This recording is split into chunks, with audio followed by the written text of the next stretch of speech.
how do you know when to, I like that how you said fail efficiently, when do you know when to, okay, we gotta scale things back, and how does the way you funded it, whether you bootstrapped it or took on money, affect that decision and that timeline of admitting, okay, I'm gonna stop throwing good money after bad, or my time after something that's not going to work out? How do you decide when to do that? Does the financing play into that? Definitely one of the advantages of bootstrapping is that forces that, to use this moment a lot simpler. If you got $1 million sitting on the table, you can mess around and fiddle around, for a long time and do a bunch of stupid stuff. So when I do it, I do 2 or 3 things. First of all is I do it non-emotionally on the front end. Trying to make those judgments in the motion, it's impossible. An entrepreneur has to be thoughtfully deliberate and at the same time doggedly determined. It's like, how do you do that? How do you blend those two? It's impossible to do. It is. It's like, never quit, but okay, smart, intelligent, like we're talking now. So I call it the heart and the head of the entrepreneur. You have to set what I call the guardrails up front. I like the term guardrail, and we really had to say, here's the parameters of what we will and will not do, and we quit jumping past the guardrails, chasing elusive things. And so, of course, it's never give up. It's never give in. It's figure it out, make a way. And where the terms aren't as harsh as a VC's terms. And you might call them, they're not the typical, you could call them angels, but they're not in the business of being angel investors. They're people that are out there that might be in your industry, or they might be a relative or a friend of a relative, that kind of thing that works. The only constraint you have on that is the securities laws, which at some point we ought to talk about.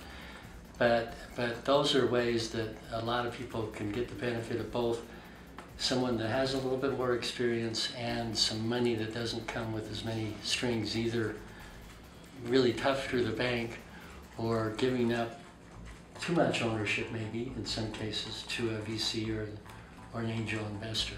I'd like to end with kind of a look forward. What does the future hold for your particular business, your particular plans? And then in addition to that, if you have thoughts on what the bootstrapping versus financing environment will continue to be in Utah Valley and statewide as well, have more of a statewide perspective. So kind of the future. The American entrepreneur is always going to figure it out, and it's always the ingenuity and the risk tolerance and the vision of entrepreneurs that really always bring this country back from a financial collapse. It's never dictated from the top down. It always starts on a lower level, and we're already seeing that. And a great example is our company. We single-handedly have a huge hand in turning entire real estate markets around, where we'll go into neighborhoods where they've been devastated by foreclosures. There's dozens of houses sitting vacant. We take those off the bank's balance sheet. We rehab them. They're no longer targets for vandalism or squatters or anything else. We put a good, hardworking family in there as a renter. We sell it to another investor, and everybody makes money. The renters who have been foreclosed on now have a good, clean house that's comparable to where they came from. The bank's balance sheet is getting healthier. We're making money, and we have literally turned around and improved entire markets in certain cities. The other thing on the future is crowdfunding that I thought I'd mention.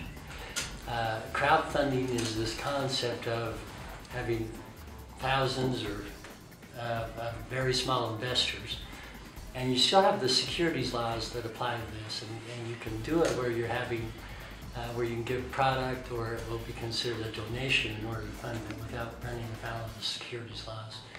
And actually, I was at a meeting just 2 months ago where I heard about 8 small businesses in Utah Valley that had used crowdfunding,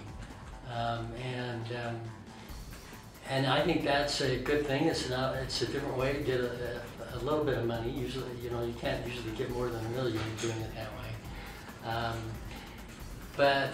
And actually, there are laws that have been liberalized to allow that some more, and the regulations aren't out yet.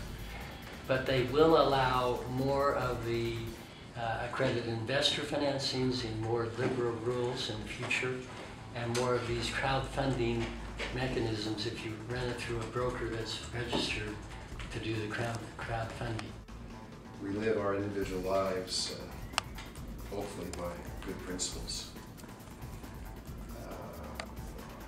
bank feels integrity is the most important thing in our organization. And our long-term plans, I hope, will always be to have strong fundamental principles that manage and run our bank. So thank you so much for being here today. I know you're busy people. It's a busy week, busy time, but I learned a lot today. I'm excited to share this with our readers. Selfishly, I always like to pick topics that I'm interested in so I can learn more about them. So thank you so much for that, and we'll let you be on your way. Thanks for having us. That was fun. Thanks, Del.